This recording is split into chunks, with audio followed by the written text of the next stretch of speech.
यही श्रवण। एक त्रिपुरासुर असुर हो गया, 3 पुरियों का निर्माण में वो रहता, 3 पुरियां को बनाकर वहां निवास करता, किसी से नहीं मरता।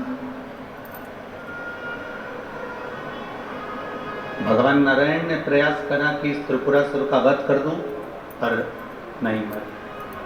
ब्रह्मदेव ने विचार करा कि इस त्रिपुरासुर का वध कर दूं, नहीं मरा। आखिरी में खबर गई भगवान देवादिदेव महादेव के पास, भगवान शिव जी के। भगवान देवादिदेव महादेव, मेरे महाकाल राजा, मेरे कालाधिपति, मेरे ओंकारेश्वर, मेरे विश्वनाथ, मेरे परली वेदनाथ, मेरे वैद्यनाथ, ओगरदानी, मेरे केदारेश्वर, भगवान शिव विराजमान थे, नेत्रबंद थे भगवान शिव। और सबने, सारे देवताओं ने जाकर भगवान शिव से विनय करी, निवेदन, भगवान देवादिदेव महादेव से निवेदन। और जब भगवान शंकर से निवेदन किया, भगवान शिव से विनती करी, भगवान शंकर से बारंबार जब प्रार्थना करी है, भगवान शिव से बार बार विनय किया गया, तब भगवान शंकर ने नेत्र खोले और भगवान शिव नेत्र खोलकर पूछे, ऐसा क्या हो गया जो आपको आना? ये 33 कोटि देवता, ये सारे देव आज मेरे पास में, कारण क्या नहीं? कौन सा कारण? यदि आपसे कोई पूछे कि भगवान शंकर के गले में वासुकी नाग आया, भगवान शंकर के हाथ में त्रिशूल आया, भगवान शंकर के मस्तक पर गंगा आई, भगवान शंकर के मस्तक पर त्रिपुंड आया, भगवान शंकर के नेत्र 2 थे 3 हुए, त्रिनेत्रीधारी कहलाए, त्रिपुंडधारी कहलाए, भगवान शंकर के पास बेलपत्र आई, कोई तुमसे कहे कि शिवजी के गले में रुद्राक्ष आया, भगवान देवादिदेव महादेव के पास रुद्राक्ष, कोई तुमसे पूछ ले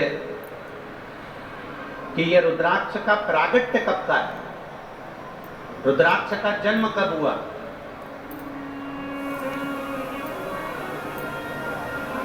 रुद्राक्ष प्रकट कब किया गया?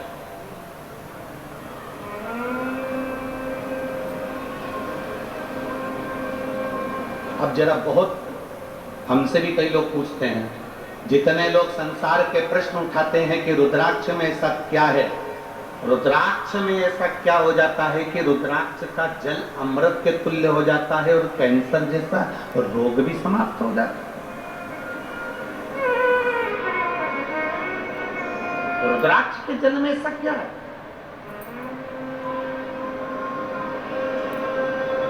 एक माने, उसको हमें जानना।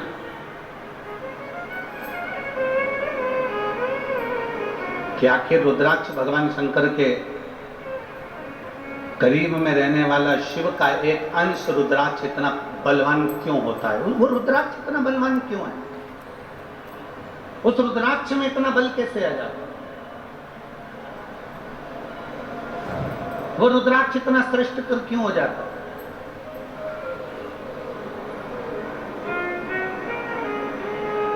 और फिर निवेदन है, इस बहन ने लिखा, डॉक्टर अपना काम करते रहे और हम शिव की स्तुति करते रहे, आखिरी तो वही है ना।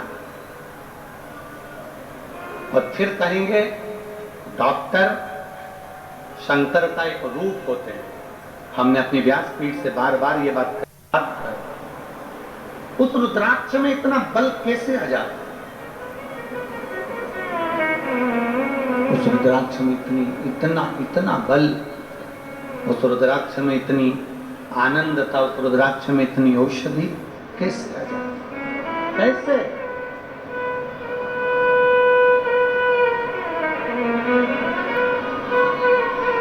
शिव कथा कर रही है, भगवान शंकर का संवाद कर, भगवान देवादिदेव महादेव का चरित्र का है। शिव महापुराण की कथा कह रही है। त्रिपुरासुर असुर है, 3 पुरियों का निर्माण कर कर उसमें निवास करता है। 3 पुरियों का निर्माण कर कर उसमें निवास करता है, पर उसके प्राण जा नहीं सकते। भगवान नारायण ने प्रयास किया, वो नहीं मरा, प्राण नहीं छूटे। भगवान शिव ने, भगवान ब्रह्मा ने, भगवान ब्रह्मदेव ने भी प्रयास करा, पर उसके प्राण नहीं। आखिरी में भगवान शंकर के पास सूचना पहुंच गई, भगवान शिव के पास सूचना, आखिरी में भगवान शंकर के पास सूचना पहुंची, भगवान शिव के पास।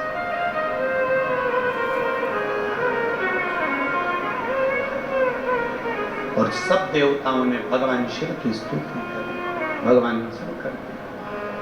ब्रह्म मुरारी सुरार्चित मैं प्रकट करूंगा, एक अस्त्र प्रकट करूंगा जिसका नाम अघोर अस्त्र होगा, और वो अस्त्र के द्वारा त्रिपुरासुर मारा।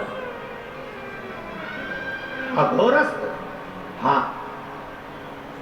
ब्रह्मा जी ने तुरंत भगवान शिव जी की ओर प्रणाम कर कर कहा, ये अस्त्र तो बड़ा कठिन अस्त्र है प्रभु, यह अघोर अस्त्र तो बड़ा कठिन है।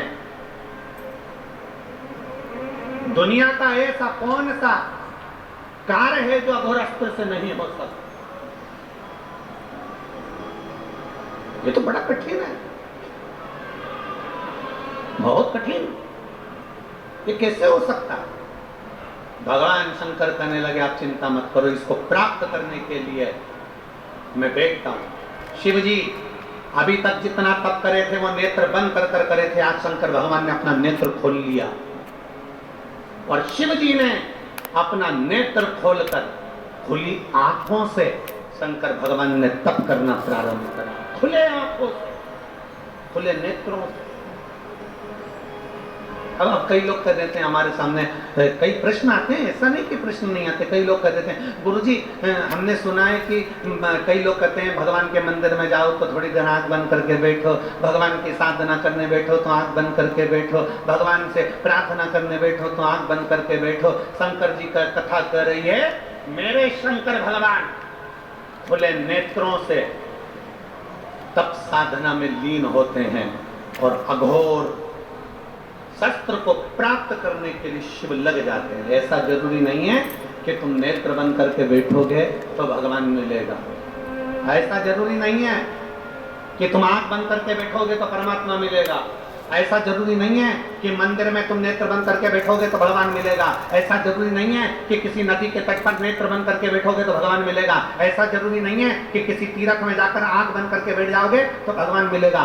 शिव महापुराण की कथा कहती है, आपकी आंखें भले खुली रहे पर इन नेत्रों से कुछ गलत ना हो जाए, उसका स्मरण ध्यान रखिए। 4 वर्ष तक मेरे शंकर भगवान ने नेत्र बंद नहीं करे, 1 वर्ष तक मेरे शिव नेत्र बंद नहीं करे, 1000 वर्ष तक मेरे ओघड़दानी मेरे शंभु नेत्र बंद नहीं करे। लग गए, आंखें झपकी नहीं, पलक झपकी नहीं, नेत्र खुले की खुले। 1000 वर्ष निकल गए, 1000 वर्ष, तब अघोर शस्त्र प्राप्त कर लिया, और प्राप्त करते से ही भगवान शंकर ने अपने नेत्र को बंद किया।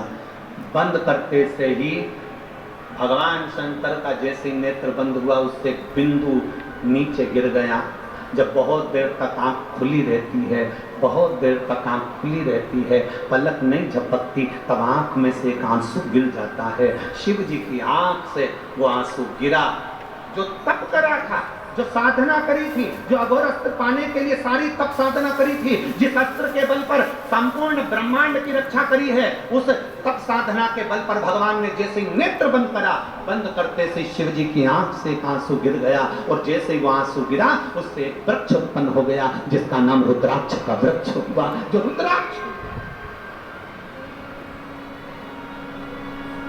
अब जरा ध्यान देना, रुद्राक्ष ऐसे ही नहीं उत्पन्न हो गया।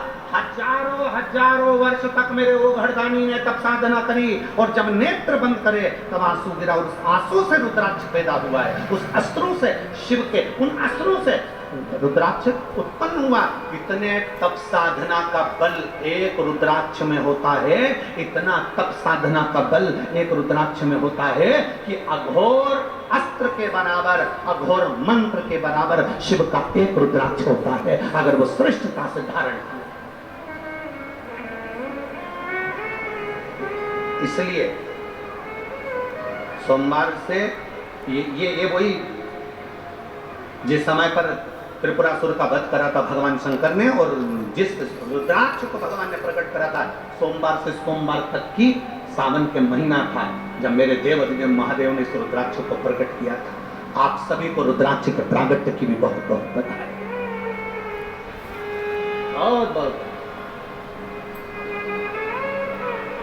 रुद्राक्ष के प्रागट्य की एक कथा नहीं है। रुद्राक्ष के जिस समय पर त्रिपुरासुर का वध करा था भगवान शंकर ने, और जिस रुद्राक्ष को भगवान ने प्रकट करा था सोम